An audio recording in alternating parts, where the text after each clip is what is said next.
The reason why you want to network when it comes to real estate is because you never know who you're actually going to be speaking with. All right, so when I'm talking about networking, I'm saying when you're going to these different networking events, which you should in your local area, you want to make sure you speak to as many different people as possible and have some good quality questions, right? Good quality answers, good quality conversation as you're speaking to these people. Another thing, if there's people that are upfront when it comes to these events and they're saying, okay, do we have any volunteers to do X, Y, and Z? Or do we have anybody that wants to whatever?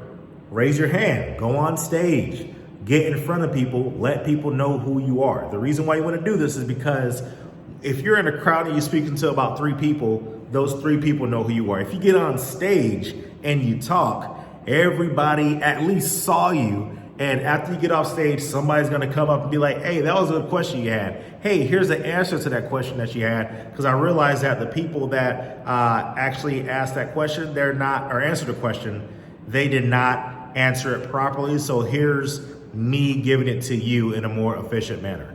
Right? Or, hey, I hear you're looking for an investor. Or in situations that I've actually had was business owners who were looking to get into real estate. They were in a separate industry, right? They went to these real estate events. They saw me going on, speaking about my experiences and all these different situations, right?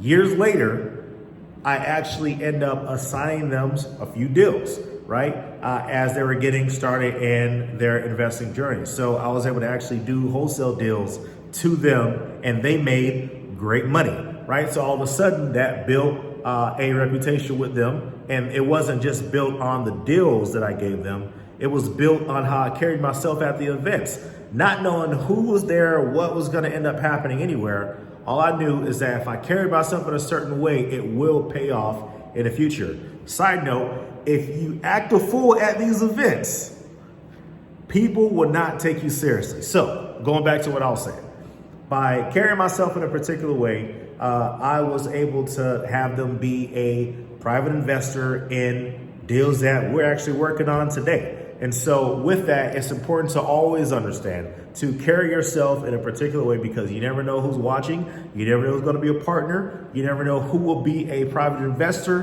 and who will say, I will never work with that person because they acted a straight fool at the event that we're at. Okay. So keep that in mind whenever you're going to these different places, and know you don't need to have a ton of money to go to these spots. Some of these things are free. Some of them are real cheap. But you got to understand there's people that's at every caliber or every level of this game. And you never know, somebody that's a newbie may be your partner in the future. So make sure you have that in mind the next time you go. So thank y'all so much for watching this video. If you like the information I provided to you, go ahead and like this video. And also subscribe if you have not subscribed already to this channel. Thank y'all so much, and I can't wait for you to get your first deal. See you in the next video.